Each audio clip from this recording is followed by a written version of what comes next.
mungkin dari mereka akan manggil saksi, dari kami akan menyiapkan beberapa bukti-bukti yang akan dihadirkan di dalam sidang.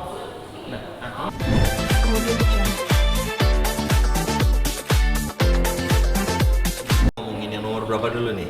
Udah kita ngomongin yang sekarang aja ya. Oke, jadi memang yang terbaru ini adalah ini terkait dengan sertifikat yang dikembalikan oleh Mas Menteri AHY. Jadi memang itu adalah 2 surat yang dipecah menjadi 4 dan sudah dibangun 4 rumah di atasnya. Para penggugatnya saya kurang hafal namanya siapa aja, tapi memang kurang lebih ada Jasmaini CS lah kalau kita sebutinnya. Nah, jadi mereka itu menggugat BPN dan keluarga kami. Gugatannya yang adalah di mana isinya mereka menggugat kenapa surat ini dikembalikan ke nama Nirina dan Vinta. Vinta itu adalah kakaknya Nirina, anak tertua dari keluarga Nirina. Nah, seiring ini berjalan itu memang ada 2 opsi. Keluarga Nirina mau ikut dalam andil dalam sidang ini atau tidak. Kami tentunya pasti mau ikut andil karena memang sebenarnya gugatan utama ini lebih kepada BPN. Nah, akhirnya ini semua masih berjalan secara online. Kami sekeluarga mengirim surat bahwa emang kami ingin terlibat atau keikutsertaan dalam sidang ini, kami ingin lebih lanjut lah, dimana memang tim lawyer kami sudah mengirim semua persyaratan karena memang awal-awal ini semua berjalan e-court namanya, memang online, jadi memang belum ada sidang offline-nya, masih berjalan sidang online dimana para pihak yang tergugat dan penggugat itu harus mengirimkan semua dokumen apa saja yang diperlukan. Nah, memang dari tim keluarga kami akhirnya kami memang sudah putuskan kami ingin ikut tergugat, tapi memang berjalannya ini proses kan itu tergugat Nirina dan Vinta. Nirina belum bisa menandatangani surat istilahnya kepada lawyer gitu, surat kuasa, karena memang Nirina sedang berada di luar negeri. Untuk kakaknya Nirina sudah menandatangani dan akhirnya sejauh ini kakak kami Univinta yang terlibat di nomor 1 untuk ikut dalam istilahnya persidangan bersama BPN. Nirina nanti dalam waktu beberapa hari lagi akan pulang, segera akan menyatakan surat kuasa untuk ingin ikut dalam sidang ini. Gitu. Nah, Mas, artinya kan kalau kita boleh kita sedikit gugatan yang dari pihak sekarang ini 204 ya? Iya. 204. Itu kan yang digugat adalah pihak BPN.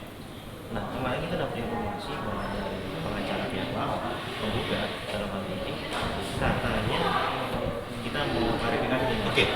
Pihak Nirina mengajukan gugatan sebagai pihak ketiga. Itu ada gugatan baru atau permohonan ikut dalam sidang ini? Oke. Jadi istilahnya sebenarnya bukan gugatan sih, permohonan untuk ikut dalam sidang ini, karena memang surat gugatan yang dilayangkan itu nomor 1 adalah BPN DKI Jakarta, nomor 2 itu adalah Nirina dan kakaknya ikut tergugat. Ikut tergugat itu bisa ikut dalam sidang atau tidak, tergantung dari keinginan si pemilik tanah. Tapi tentunya karena kami memang warga negara yang baik dan juga sudah banyak dibantu oleh BPN, kami ingin ikut serta dalam sidang ini dan ingin ikut membantu BPN dengan semua bukti yang sudah kami pegang. Jadi memang kalau dibilang kami bukan melayangkan gugatan, tapi kami sudah mengirimkan surat untuk permohonan keikutsertaan dalam sidang ini. Tuh. Nah, surat itu berkasnya sudah terkumpul, sudah diberikan Sudah. Sejauh ini sudah, tinggal tunggu Nirina pulang. Jadi sekarang harus tanda tangan langsung. Semua sudah lengkap dan beberapa bukti-bukti baru pun untuk kami sanggah gugatan ini sudah semua terkumpul. Memang istilahnya dokumennya masih sistemnya online ya ini sidangnya, jadi semua dokumen sudah dikirimkan oleh lawyer kami dan semua kalau memang berjalan dengan lancar mungkin dalam beberapa minggu ini setelah sidang online akan digelar sidang offline, di mana memang mungkin dari mereka akan manggil saksi, dari kami akan menyiapkan beberapa bukti-bukti yang akan dihadirkan di dalam sidang. Nah, artinya permohonan sudah masuk, tinggal menunggu tanda tangan dari KNI. Betul, ya. Jadi memang permohonan Untuk Univita sudah masuk, untuk Nirina yang masih menunggu karena Nirina harus menunggu pulang dari luar negeri karena dia sedang syuting. Setelah itu setelah ini berjalan, nanti di saat sidang berjalan pun punya Nirina surat permohonannya bisa ikut dalam perjalanan sidang ini. Nah, Mas Koni tanya alasannya, karena kan yang digugat adalah BPN, sedangkan Iya. pihak keluarga ikut tergugat. Iya. Misalnya artinya kan boleh mengikuti sidang, boleh Boleh juga tidak, tidak. iya. Alasan untuk permohonan ikut sidang itu kenapa? Oh jelas, karena kan ini istilahnya aset keluarga ya. Jadi memang dimana kami sudah banyak dibantu oleh BPN. Di saat BPN digugat, tentunya kami sebagai orang warga negara yang baik, pemilik dari lahan ini yang sah, kami ingin ikut membantu BPN untuk bisa secara moral lah setidaknya kan kehadiran keluarga kami di sidang itu cukup membantu BPN. Mungkin kami bisa membawa teman-teman media yang sudah membantu selama ini, itu kan cukup membantu untuk memberikan kabar-kabar yang baik lah kepada seluruh rakyat Indonesia bahwa BPN itu sangat membantu, dan di saat kita ada masalah setidaknya BPN bisa mengupayakan cara yang terbaik untuk bisa menyelesaikan masalah ini, di mana memang secara sah, secara hukum terbukti memang ini sah kepemilikannya untuk keluarga kami gitu. Nah, Mas, artinya kan permohonan sudah masuk, kenapa tadi sidang juga masih berjalan. Tadi masalahnya ada beberapa hukum Oke. ini yang disampaikan. Mungkin Oke. kalau boleh di-spill apa sih? Boleh sedikit sambil baca ya. Jadi memang dari lawyer kami itu sudah menyisipkan beberapa bukti-bukti baru, yaitu di mana terdapat fakta-fakta persidangan sebagai berikut. Yang menggugat ini salah satunya bernama Fahrozi yang sudah membangun rumah di atas tanah kami. Dia membeli tanah ini dari Riri. Riri sekarang dalam penjara dan mereka melayangkan gugatannya kepada BPN dan kami. Jadi memang di sini dinyatakan bahwa Fahrozi ini tidak pernah melakukan pengecekan dokumen atau surat-surat lokasi tanah yang diperjualbelikan. Dan sudah dipersiapkan oleh kuasa hukum kami bahwa memang gimana ceritanya terjadinya proses jual beli tanpa mengecek bahwa lokasi tanah yang diperjualbelikan itu di mana. Itu kan udah bisa dibilang ada permainan kan. Oke, itu satu. Kedua, Jasmaini yang mana juga menggugat keluarga kami. Jasmaini menyatakan bahwa ini terkait semua ini rekap dari hasil sidang pidana 2022 lalu ya, di saat memang mereka itu menjadi saksi karena ikut terlibat dalam membangun tanah di atas itu kan. Jadi Jasma ini menyatakan bahwa saksi menandatangani akte jual beli itu tidak di hadapan PPAT Erwin Ridwan. Jadi oknum notaris Erwin Ridwan ini salah satu yang memang masuk ke dalam penjara dalam kasus mafia tanah yang istilahnya 2022 lalu, di mana memang ada beberapa penggelapan dokumen, proses pencucian uang dari Riri dan CS inilah.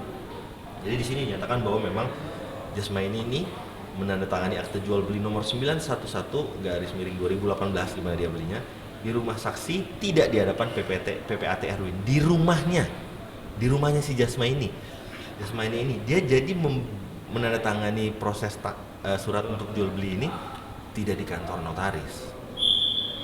Itu juga ya agak kurang masuk akal sih ya.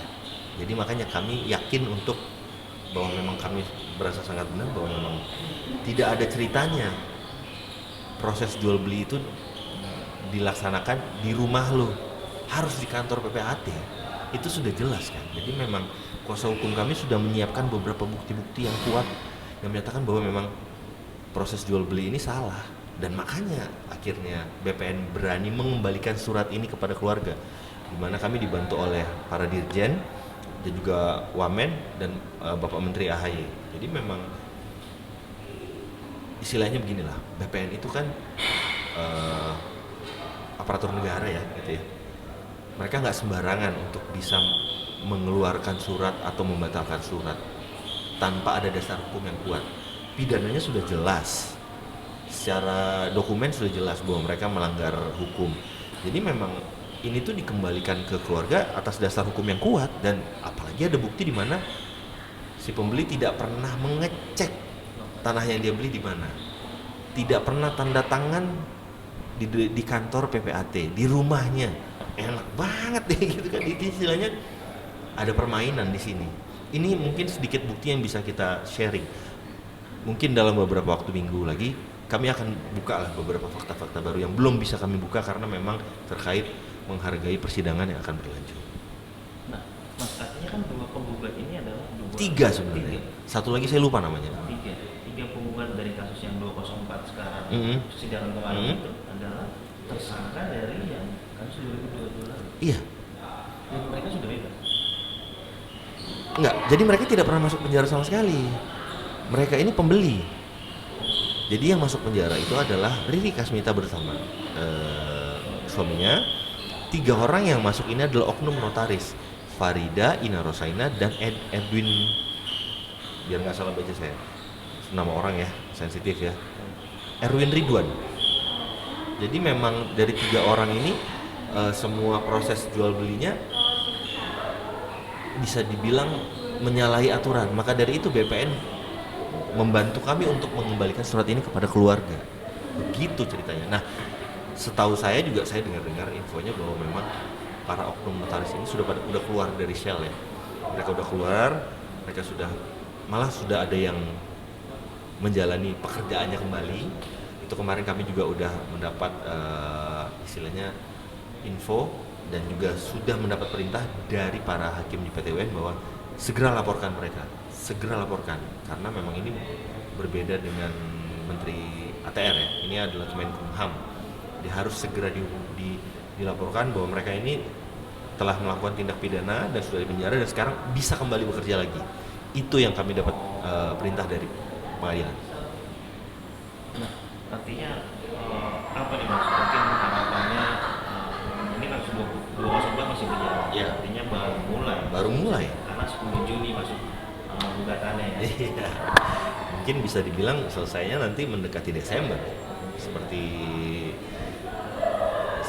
sidang yang awal ya, dimana yang sempat viral itu kurang lebih kan bisa waktu sekitar 4-5 bulan.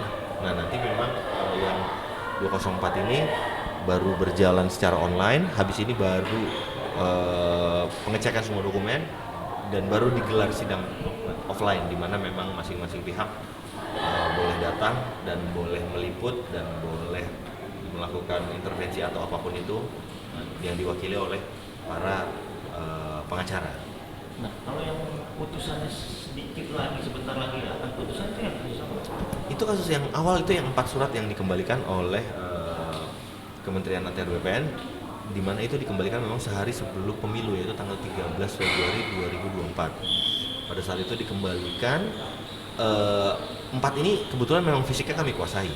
Cuman memang suratnya waktu itu memang atas nama Riri semua.